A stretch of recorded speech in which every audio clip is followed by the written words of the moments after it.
अब बेटा बात ये आती है कि जैसे हम बोलते हैं कि क्वेश्चन आता है कि why O is named as universal donor. तो बेटा देखिए मैंने बताया था ओ का मतलब है इनके आरबीसीज में ना तो कोई एंटीजन ए है ना तो एंटीजन बी है। तो इसका मतलब है ये किसी भी ब्लड में किसी भी पर्सन को ये ब्लड दिया जा सकता है क्योंकि इनके पास एंटीजन नहीं है। तो उनके एंटीबॉडी किसी के साथ रिएक्शन भी नहीं कर सकते। सो देयरफॉर जो जिस पर्सन का ब्लड ग्रुप ओ होता है इसको हम क्या बोलते हैं यूनिवर्सल डोनर दैट ही और she can give the blood to anyone. Okay. अब ए बी जिनका ब्लड ग्रुप ए बी है अब उनमें दोनों एंटीजन्स होंगे।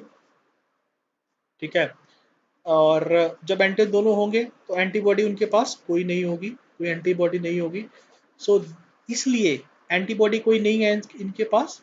ठीक है। दिस इज तो इसकी वजह से आपके पास यहाँ पे कोई एक ल्यूटिनेशन रिएक्शन नहीं हो सकता।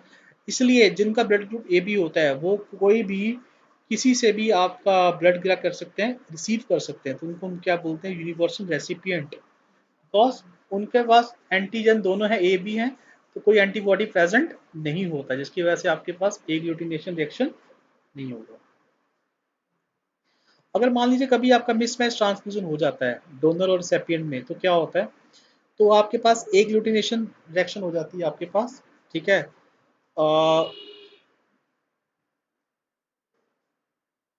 कंपैटिबिलिटी बता रहे हैं आपके पास ब्लड ग्रुप की।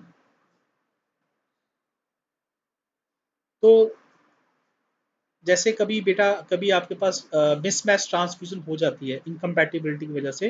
तो इसमें आपके पास क्या होता है माइल्ड फीवर आता है स्किन डिसऑर्डर आ जाते हैं renal failure shock and even death भी हो सकती है इसमें। तो इसके बाद हम चलते हैं बेटा R H blood group system में। R H blood group system का मतलब क्या होता है बेसिकली अगर हम बात करें अ, ये आर एच जो ब्लड ग्रुप सिस्टम होता है ये हमारा 50 डिफाइंड ब्लड ग्रुप एंटीजन्स का मिक्सचर होता है। इसमें से हमारे पास जो 6 कॉमन टाइप हैं वो आर एच एंटीजन्स के वो हैं आपके पास C D E small C D E. ठीक है। इसमें जो डी एंटीजन है ये बहुत इंपॉर्टेंट है।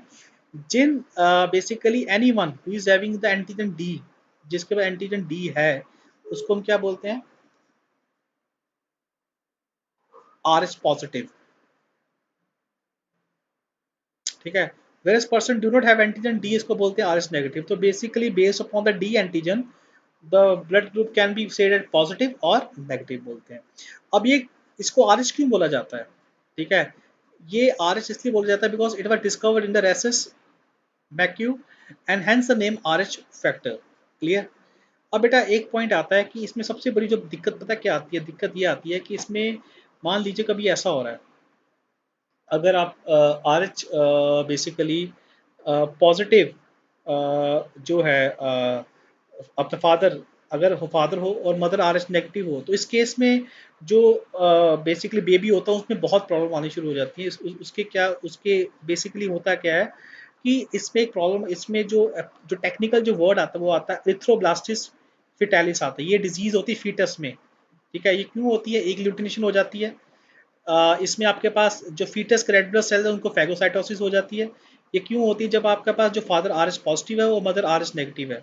तो बेसिकली जो जो बेबी है उसके पास आर एच पॉजिटिव एंटीजन है बट मदर के पास क्या है एंटी आर एच एग्लूटिनेंस हैं। ठीक है। अगर ये एक एंटी आर एच एग्लूटिनेंस जाके बेसिकली फीटस के साथ क्या करेंगे प्लेसेंटा से फीटस में जाएंगे और फीटस में जाके उनके आरबीसी के साथ क्या करेंगे बेटा